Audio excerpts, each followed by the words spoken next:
Welcome, dear students, to our EVS2 class. Kindly keep your EVS2 textbooks close at hand. Wishing all my dear students a lovely day. Yes, we are here for an interesting chapter in our EVS2. In the last chapter, we seen where Shivaji has taken an oath of Swaraj in the temple of Raireshwar along with his friends. And at the end of the lesson, we've seen how Shivaji's father, Shahaji Raje, has made a special seal for him. And the seal is made in Sanskrit, the language that was in Maharashtra during those days, that showed and depicted that we are moving towards Swaraj. Yes, to have our own government. And that the seal also read that that seal was for the welfare of all the people. It was not for the welfare of only of Shivaji, of Shahaji Raje, or of the Bhosle family, but it was for the welfare of all the people around there. So we see Shivaji Raje has moved forward. He has stepped his foot forward to attain Swaraj. And now his first conquest we'll see in chapter 7. Okay, chapter 7, Swaraj, the first conquest. Now, during those days, after we've seen that Shivaji has taken the oath of Swaraj, he is not sitting at peace. It is not that he has taken an oath, he has made an impression on his friends and he is very great. No, he has worked towards it. And he has seen that during those days, there were very difficult times. Although Shivaji Raje was well at peace and there was everything going on under his control, but there were four powers, foreign powers that were ruling over Maharashtra during those days, children. That was a Delhi Mughal emperor. Yes, the Mughal emperor from Delhi, the Siddhi of Janjira, Adil Shah of Bijapur, and the Portuguese of Goa. Now, as you all know very well, Adil Shah, the Jagir what Shivaji was administering over was the Jagir that was owned by Adil Shah. Shivaji Maharaj was just looking after that Jagir. Yes, so Shivaji Maharaj wanted to overthrow these powers, and for that reason, he wanted to attain, he wanted to start off with Swaraj, Hindavi Swaraj, the own government. Okay, and during those times there were many Maratha sardars, but none of them ever thought that they would have, yes, they would have Swaraj. But only Shivaji had made a firm resolve, and he was, yes, he was full with strength to start with Swaraj. So his first thing was to control. Yes, although he had the control of Jagir of Pune, Chakan, Supe, and Indapur, he had all these Jagirs along in his control. Okay, all the forts in the Jagir were, however, in charge of the officers of Bijapur. Yes, all the officers of Bijapur, that was in control of those officers. The forts were not in control of Shivaji Raje. And so he thought the best way is to take control of the forts. And the first fort what he saw in his sight was the fort of Torna. The Torna fort, okay? The Torna fort was to the in the Kannad Valley. Was in the Kannad Valley, and it was to the southwest of Pune. Okay, and it was a very well renowned fort, a very strong fort. It had very strong fortifications. Yes, this fort of Torna was very strong. Yes, it had very strong fortification. That is, it had what you say, it had this machi. This is called a machi. A machi is a natural platform, right? The hill is so steep, children, at the side of here, and on top, naturally, there's a platform. And that is a very good way to make forts. Okay, Shivaji very well knew that the hill fort has a very great importance, so that anyone who comes to attack, it is difficult for them to attack. And hill forts give you more power, they give you more, yes, they should give you more power in your hand to govern over that area. So Shivaji Maharaj, along with all his followers, he said that to get more power to attain Swaraj, the first thing we have to do is to attain a hill fort. So they thought of capturing the Torna fort. The Torna fort was having natural fortifications. This is a machi, a natural fortification. One of the machi is a natural platform that is created on top of the fort. It is a Zunzar machi and the Budhal machi.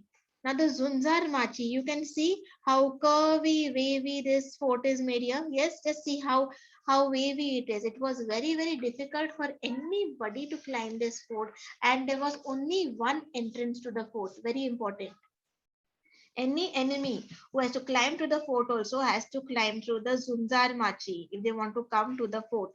So, and it was a very difficult passage. It had high hills on one side, the high hills, and one side there was a very deep valley, the Kannad Valley. Okay.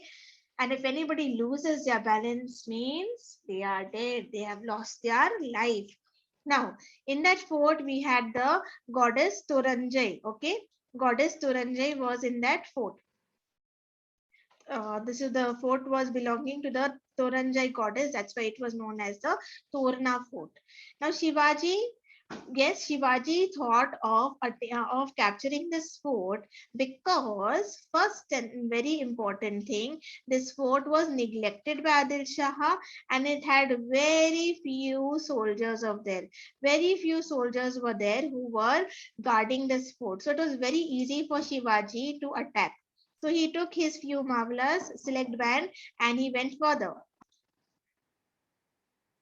With his select band of soldiers, he went further. He proceeded, yes, he proceeded and he went to capture the fort of Torna. Okay. And very swiftly and swift footed like a deer and like a heart, courage like a lion. They went further and they captured the fort of Torna. Yes, there you can see how easily they have climbed up the fort and they have gone to capture it. Now there, Tanaji Malusre, he hoisted the Maratha flag at the entrance of the fort to show that they have captured the fort. Yesaji Kang. Yes, Yesaji Kang. He was a very, very trustworthy and a loyal person who was with Shivaji. He posted guards. Soon as the fort was attacked, he posted some guards at the entrance of the fort and without any resistance and with the sounds of the drum and the pipes, the Hinduvi Swaraj, the first conquest was done. The first fort was captured by Shivaji. Yes, and everyone was very, very happy. And throughout the whole valley, there were sounds of happiness echoing, and everybody was shouting praises for Shivaji. Shivaji Maharaj ki jai. The fort of Torna was renamed to Prachangarh. Shivaji renamed the fort to Prachangarh. Now, as it is a blessing of Goddess Bhavani, yes, as it was a blessing of Goddess Bhavani, we see here, now Shivaji Maharaj has put some people, yes, to administer over this fort, the Prachangarh fort, Torna fort, which was named to Prachangarh. So he did not leave the fort like that, like how Adil Shah did, just left the fort and went away. No, he captured the fort and he appointed officers to look after the fort. The Maratha Kiledar, Kiledar means a person who looks after the fort. The Brahmin Sabnis and Prabhu Kiranis. Okay, he appointed these people and he kept them in charge. These were very, very brave men who were taking charge of the fort. Now, one thing to keep note of, during those days, there was a lot of caste system. They were showing differences in high caste and low caste. But Shivaji Maharaj never showed any distinction where the Maratha Kiledar was the post of the Maratha Kiledar. That means the person who is in charge of the whole fort. The people who were for Maratha Kiledars, they could be Mavlas, they could be Kolis, they could be Ramoshis or even Mahars. They could belong to any caste. Yes, and Shivaji showed no discrimination, no distinction. Now, after the fort was captured, yes, here you can see Shivaji Maharaj showed no distinction in his soldiers. After the fort was captured, the fort was left for, yes, the fort, they have a lot of repairing work had to be done, reconstruction work had to be done. And when the repairing work was going on, the people found four metal pots which were filled with mohars, four metal pots which were filled with mohars right till the brim. And those people were so loyal that they took all those pots to Shivaji and they said, Shivaji Maharaj, this is a blessing from Goddess Bhavani for you. And this is the wealth of Swaraj. This is the wealth of Swaraj. And it is your right to do whatever you want with this mohars. Shivaji Maharaj used those mohars. Shivaji Maharaj used this mohars, yes, to bring ammunition, he to repair the fort. And when there was enough money left, Shivaji Maharaj had his eyes on Muramdev, on the hill of Muramdev that was a little away from the Torna fort. Now this fort also had very steep hills. Yes, it was very steep, and it was very difficult to access to this place. Now on this Muramdev hill, Adil Shah was building a fort, but Adil Shah had left the fort halfway, okay, and it was not guarded. It had very, very few soldiers out there because the fort was not built. So, what is going to be there? So, very few soldiers were guarded. So, Shivaji decided, yes, and he climbed up the fort, yes, along with his select soldiers, band of soldiers, and took possession of the Muramdev.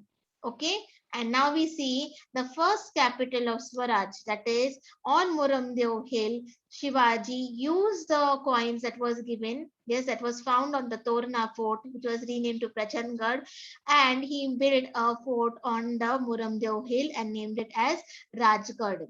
Okay, so lot of fortification, lot of works were going on this fort.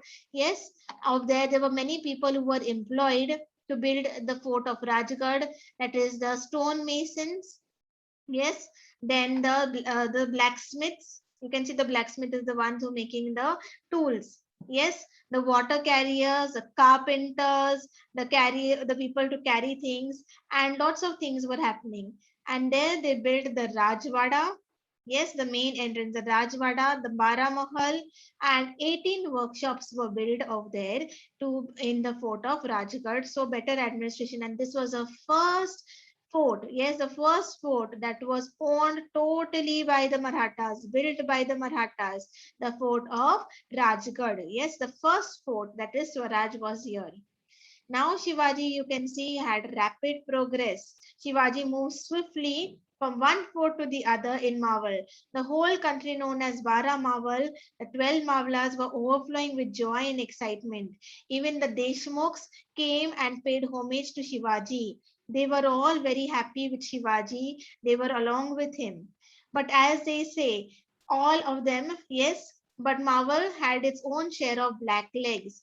Like you say, they say in rice, you find some stones. Like that also in the people of Marvel, there were some people who were jealous of Shivaji, and this jealousy led them to Satara. Yes, that is in Satara. There was a place Shirwal, and there were the collector. Adil Shah collector was there in Shirwal, and they complained about Shivaji that Shivaji is doing something very, very bad. So this person immediately sent a message to Adil Shah. The collector sent a message to Adil Shah, wrote a note telling Adil Shah that Shivaji is doing something. He is rapidly progressing and capturing forts. There is something wrong in the Mawal Valley. Yes, in uh, in Pune, in Maharashtra, here there is something wrong. Shivaji Maharaj is taking over many things. This made Adil Shah surprised. Surprised means he was thinking Shahaji Raji is under my service. How can his son Shivaji do such a thing?